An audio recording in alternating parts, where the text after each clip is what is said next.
Hey y'all, Cindy here with Hankering for the Homestead, and I just wanted to make a video of how I store my flour. Actually, I don't think I have any yet. I've got some other food stored like this, but I've got a bunch of flour, as you can see, right there. And I want to put it in these bottles because mice and bugs are going to get into that. These are just juice bottles, tea, pop, whatever bottles we could save up. I've been saving them up for a while, and I don't save every bottle. I probably should, but there's a few lids right there. I'm just going to put the flour in there and put the lid on really tight.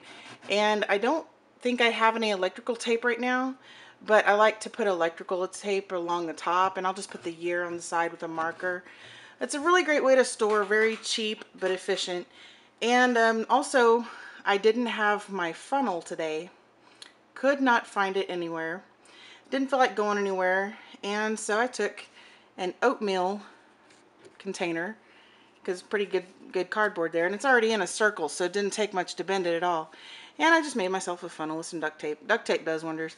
Anyway, part of being self-sufficient there. And funnels aren't that expensive, but I live out in the country. It'd take a while to get into town, and yeah, I just didn't want to mess with all that.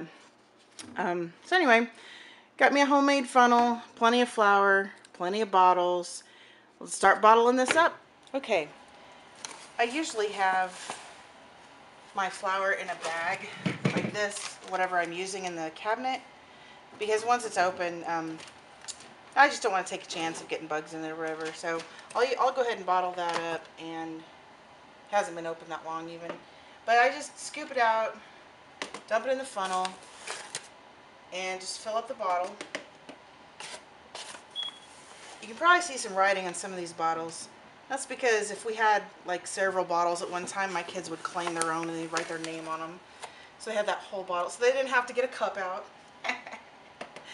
They're silly like that. Just tap it all down in there, and as the bottle fills up, you'll need to tap it down in the bottle too. Make sure it's packed in there really tight. You want to get all the air out of there you can. And I made the funnel kind of small for the pop bottles, so it'll take a little bit to get it all through the funnel. But you just tap it down, just get it all down in there, just keep filling. I mean, it's pretty simple. Just save up your bottles. Oh, I forgot to mention, you make sure, this is common sense, but some people don't think about it. Make sure your bottles are completely dry. Wash them out really good. Make sure they're completely dry. You don't want any moisture in there at all. So just keep filling them up. And I've got a lot to do here, so I'll finish up later. All right. So I'm just going to show you, since I made the hole a little small, I decided to take a butter knife and just kind of push it down in there. It makes it go a little bit faster. And I also wanted to mention another benefit of storing it in these bottles instead of big 5-gallon buckets with Mylar bags and all that.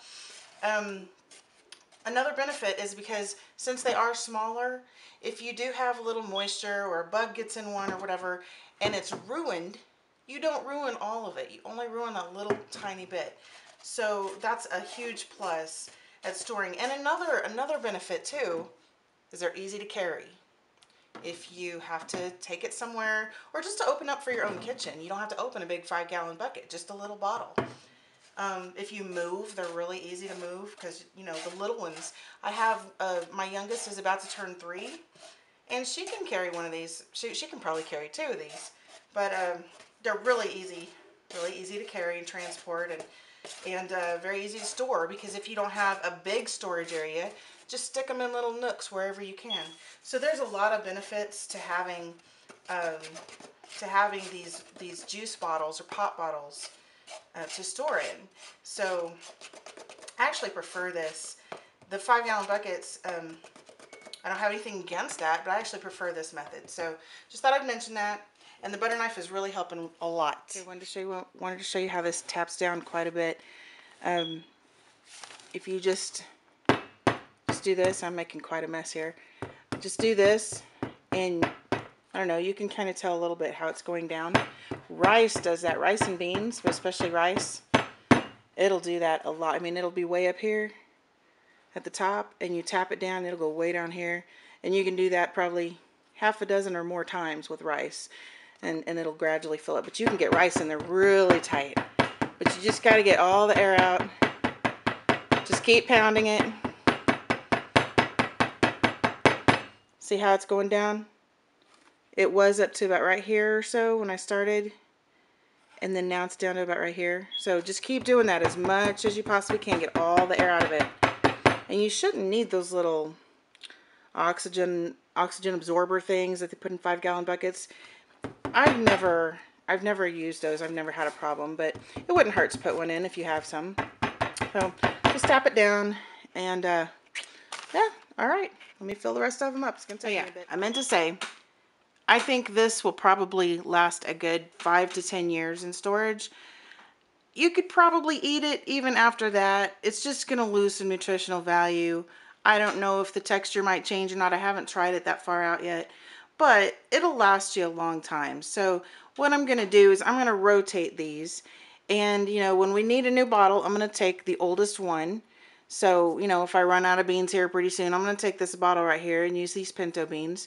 And I'll keep rotating them like that so that we'll have the newest ones at the back, the oldest ones at the front, and just keep rotating like that. That way we get we don't lose any, and we'll get the most out of our food. So I would guess 5 to 10 years, and like I said, it's just up to you if you want to use it longer than that. But I love storing in these bottles, and I'm realizing that I need a lot more because I have more than just this right here. I have a lot more, and it's going to take quite a few bottles. I've got some flour. I even have I have a lot of oats that I need to put up, and some noodles. I have a whole bunch of noodles that'll go in here too. You can store just about any kind of little small food in here that's dry. Any kind of small grains and rice, flour, you know, all that's grains. Yeah, so have fun with that, and let me know how it works out for you. Tell me, comment below, tell me your experience, or how you store things, if you store it differently, whether you like this method or not, if you've used it before.